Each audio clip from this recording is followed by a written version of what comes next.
Hello, I hope you're well. I'm going to be reading Arabian Nights in its entirety on the channel. So I thought I would do an introduction video into what is the Arabian Nights, where did this book come from. The edition I'll be reading is the Sir Richard F. Burton translated edition, and this is the Barnes & Noble leather-bound edition, which I absolutely adore. I think it's the most stunning book I have ever owned. It is so beautiful. So to make this video, I watched some documentaries. One of the documentaries was made on the History Channel, and I will link that down below because it has been uploaded in its entirety onto YouTube. And then I went on various different sites to find out the history of Arabian Nights. So no one knows who actually is the author of the Arabian Nights. The Arabian Nights are folk stories that many people have told, and then someone must have compiled them and put them together, but we don't know who that person is. So they are known as 1001 Nights or Arabian Nights, which was originally called Arabian Nights Entertainment. I have some notes here to go off so I can tell you everything about it. So it was originally published in Paris in 1704, and it became such a best-selling book that it rivaled the Bible in popularity. That's how much it was absolutely loved, and it was an ancient Arabic text. Now, how this book came to be in Paris is there was someone called Galand, and he studied Middle Eastern language, but he worked for the government in Turkey as a translator. And before he was to leave to come back to France from working with the government, he bought a book in Syria, and it had no author on it. And that book is 1001 Nights. This book here, it was just a manuscript that he just bought off someone in Syria. And how amazing that we still read this book and love this book to this day. And he just bought this unknown manuscript that he was going to translate, see what it was about, but there was no author to it. So he translated it, published it, became very successful. There is a bit of a mystery with it. So when it was translated, there was 3 volumes, and that's what we know, the 3 volumes. And when he died, there was 3 volumes. But in his diary, he mentions that there are 4 volumes that he's translating. And then in a letter to a friend, he mentioned there are 5 volumes. So maybe there were more volumes. Maybe they got destroyed somehow, or he lost them. We don't know anything to do with that. So it was published, it was best-selling, and the publisher said, we want more stories. But obviously he didn't have any more stories because he just had the manuscripts that he had bought. So then he met a Syrian priest who's called Hannah Dev, and he used to tell stories at dinner parties, and they were old folk tales. So they were just folk tales that he would tell that were from Syria, but he hadn't made up the stories himself, so he had no idea who the author of the stories were. They were just stories that kind of everyone knew. And that is when Galand wrote down the stories and he republished them, and in those stories there were 3 more stories, and those stories would become the most famous stories in Arabian Nights. Those stories are Aladdin, Alibaba and Sinbad. So when it was originally published and it rivaled the Bible, it didn't have those 3 in it. It wasn't until he met the Syrian priest and he started telling stories that he hadn't come up with, he had just heard as a child, and so he was telling them as like a funny story at a dinner party. That's when Galand took those stories and published them in a new edition, and those stories would come on to be the best stories in popularity in the book. So it was a bestseller in France, and then it was published in English in 1885 by Sir Richard F. Burton, who was quite a controversial figure. So he was an explorer and a travel writer, but he was very obsessed with sex. Even in his travel writing, he would put in things about sex if he could.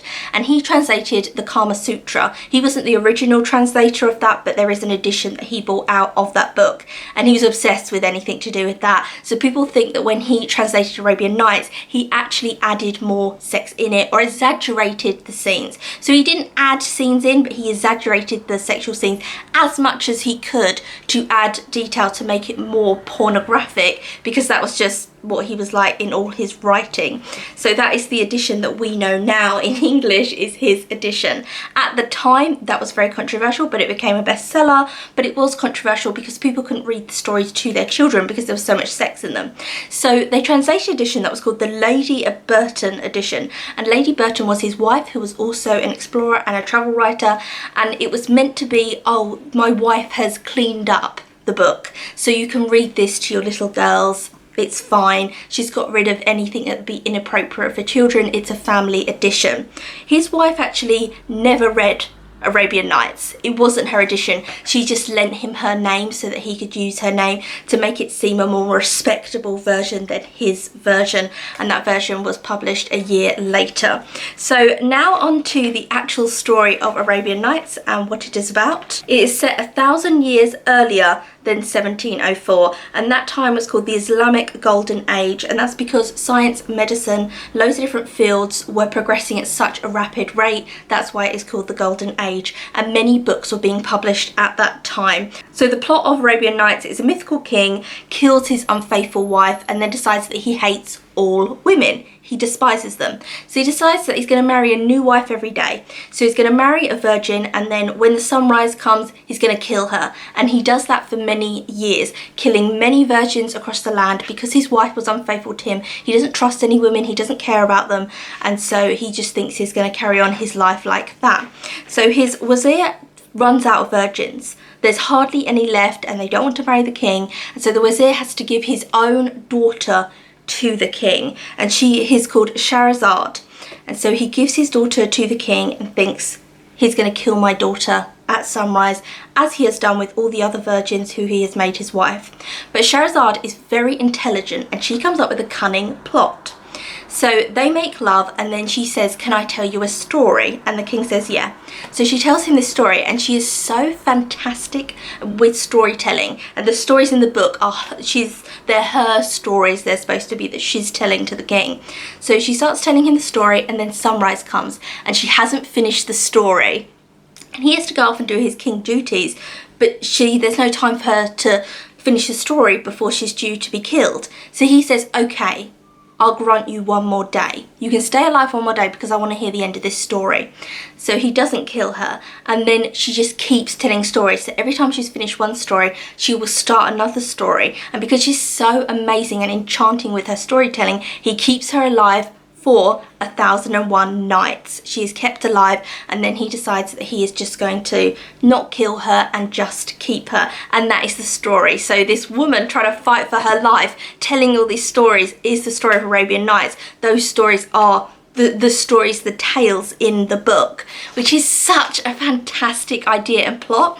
So it's not known who compiled the book. So someone compiled the manuscript that Galland bought. Someone compiled it, but we have no idea. They think that person was from Baghdad, and that the stories are many different people's folk tales. So they are folk tales that one person must have maybe told a story, and then loads of people have embellished, and these stories were told over and over again, but there isn't one author to them. They've just been added to over time, but there must have been a point where someone sat down and compiled the Arabian Nights. Someone did put it together, and all they know is that that person was probably from Baghdad, but they don't know who that person was, who put the story together, that Galland then bought the manuscript of.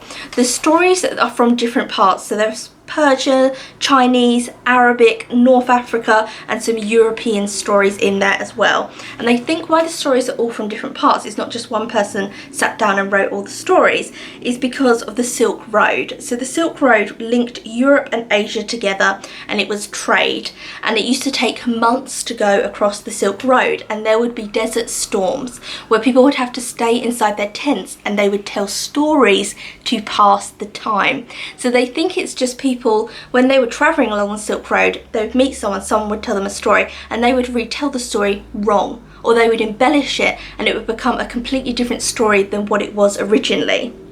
So they're all just folk stories. They don't have one author, which I really wish we knew who did the first story of these stories, who came up with these characters. Were they based on a real person? Some people believe that the stories were based on a real person, that there is a Charizard, that she did exist, that she was based on a real person, that there was an Aladdin, that these were real people and they were telling their stories of their travels, and then other people embellished them and made them more magical so they'd be more interesting to tell other people. Also at the time, it was very common that when sailors had come back from their journeys, they would go to the marketplace, and everyone would gather around them at the marketplace, and the sailors would tell these amazing stories of almost being eaten by whales and all of these tales. And so maybe someone misheard a sailor's story and retold it, and then that story became more famous than the original story, and things were added onto. The documentary, which I've linked down below, does use an example that the fiction story is a story in Arabian Nights where a giant bird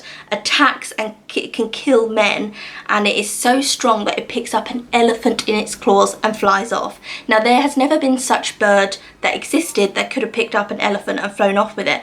But at the time the Arabian Nights, they think, was written, there was a bird called the giant moa, which was a giant bird that could kill men. It was so aggressive and so strong that it could kill a man. So they think maybe it was that bird, and maybe a sailor was saying, and we went here and this bird attacked me and almost killed me. And maybe someone retelling the story to someone else said, and it was strong enough to pick up an elephant. So then the story became, it was so strong, it picked up an elephant, and the sailor saw it pick up an elephant, and it was added on like that, and that's how these stories came to be. So that is the history of Arabian Nights.